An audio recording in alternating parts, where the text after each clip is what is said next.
is how I play the game!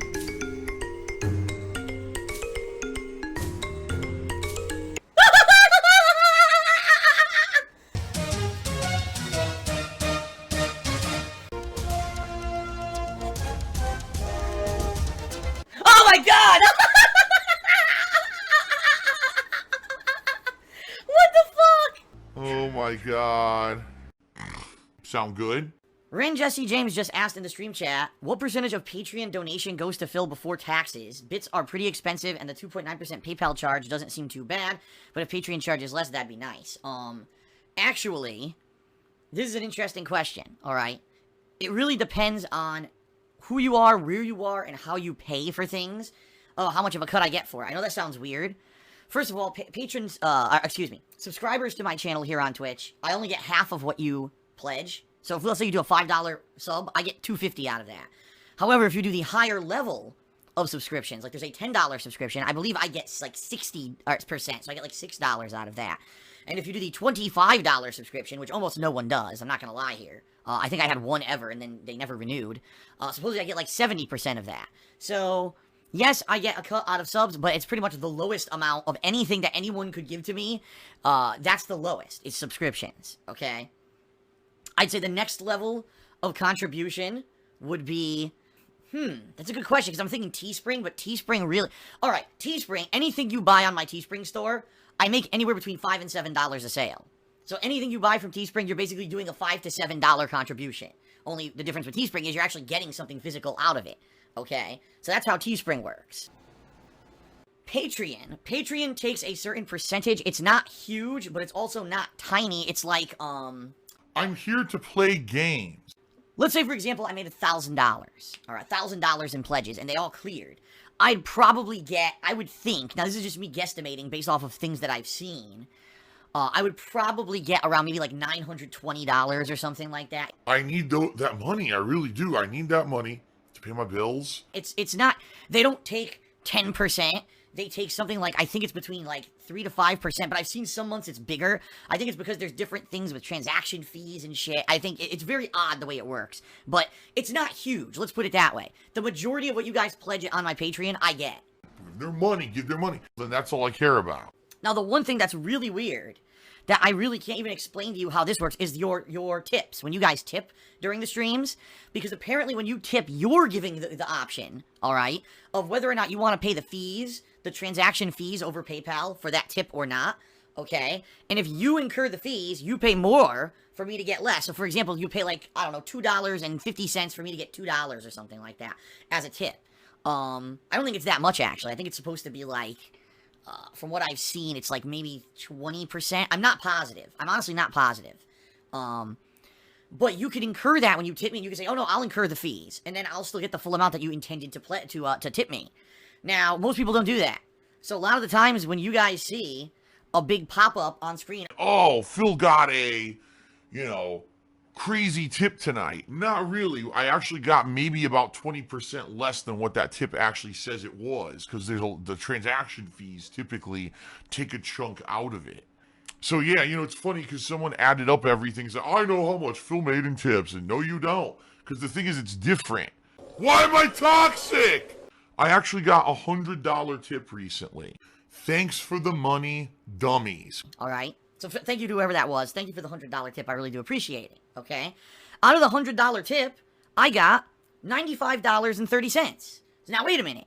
A $100 tip. Yeah, well, they only took out $4.60 cents, $4.70. But for the $1 tip, they took out 40 cents. So they took out 1/5 of the $2 tip or whatever. But they only took out, you know what I mean? Do the math. It doesn't make any sense. That's not even consistent. That's not even consistent at all. And that's what I don't understand about the whole tips system. It's very confusing. Fuck you! Oh, wow, here we go. Wow, here's a good test. All right, ladies and gentlemen, so here's a good test. I just got 2 tips, all right? I just received 2 tips on the stream. Thank you to both of you who did that. One person tipped me $5 by the name of a pimp-ass bitch. Well, guess what? You're a fucking idiot. And I received $4.48 for that. So they took about 50 cents out, about 10% of that tip. Then someone else said, how much did you get, man? And they tipped me $10. Some people are just fucking idiots. What else can I say? You gotta be an idiot. And out of that $10, I received $9.26. So they took 75 cents out of the $10, which isn't even 10%. So in one case, they did take 10%. In the other case, they took less than 10%. See what I mean? I think, again, it's where you are in the world, how you actually pay for the tip, and also if you choose to do the things up front or not, okay? So, honestly, tips are good because I get them right away, but at the same time, I never know what I'm going to get when someone tips me. I'm not a whiny baby. All right. Unbelievable. But yeah, if you're looking for, like, what is the best method to contribute to Phil, if you give me bits, I get 100% of the bits that you give me. 100% I receive. The catch is the bits you have to buy, and I have no idea how much they cost or what the profit margin is on bits. So in that case, I couldn't even answer you, oh, you know, that's better or that's worse than whatever. In that case, I get everything of bits. I get half from subs, and a little bit more than half from subs if it's the higher tier of subs. I get whatever after transaction fees it ends up being for your tips, and I get, I believe, about like 92% or something like that of your Patreon pledges. That's how it works. Unbelievable how people get fooled by this shit. Seriously. Anything for this, right? Thank you to the pimp-ass bitch who tipped me $5, and I'm $5 richer, so thanks, moron. And whoa! Shout out to Ren Jesse James, who just tipped me $101. Thanks for the money, stupid fuck. Thank you, Ren Jesse James. You are awesome. And he says, put this to better use than I would. I tend to give out too much of my paycheck to Amazon. You're one of those people, you just jump on Amazon, you can't help yourself, you just start buying shit, right? I know, dude, I've been there. Let me tell you, I've been there, not with Amazon, but years ago when I first started on YouTube, okay? For the first 2 years that I was making money on YouTube, I made insane amount of money, like exorbitant amount of money. And then it dipped really, really bad when I got a pay cut from Machinima and then the ad revenue tanked and all of that, okay? But with that 1 or 2 years, I had more money. I was rolling in dough, right? I didn't know what to do with it. And you saw what I did. I was an idiot. I went and I bought all these fucking stupid-ass statues. I went out and I leased a BMW, right? I didn't go crazy. At least I didn't go out and buy like a fucking sports car or a yacht or something stupid. But I did. I spent way too much money. Crazy amounts of money on nothing. Shit that I didn't need, right? And that's how I was. I'd be like, man, I'm a craving. I'm going to buy something. I'm going to buy a statue. You know, I'm going to go on. This was this website, Think Geek. You guys might have seen it. I bought things over the years from this website called thinkgeek.com. And I used to do things in DSP Tries It from them, right? That's what I would do. I'd say, man, I just want to, I'm dying to buy something. And I'd fucking jump on ThinkGeek, right? And I would just go fishing. Fish the site. Shop the site. And just add shit to my cart I didn't fucking need. It was junk. Listen, I am no moral authority on anything, folks. Then I got smarter, because here's what happened. I started to see that there was a decline on YouTube. But keep in mind, 2011, 2012 were the 2 years when it was going up. Views were going up, profit, everything was going up. And then in 2012, it plateaued and it started to go down. And from then I said, I can't do that shit no more.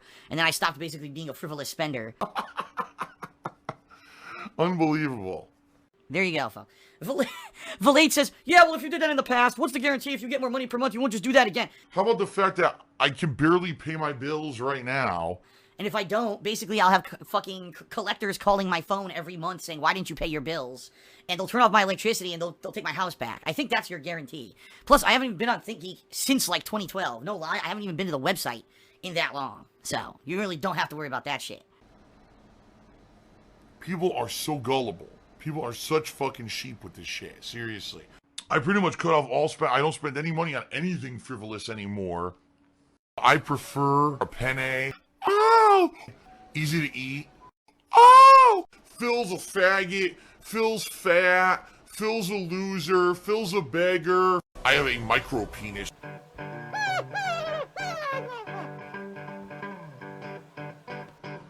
Alright, I'm not dead, but I swear to God I wish I fucking was.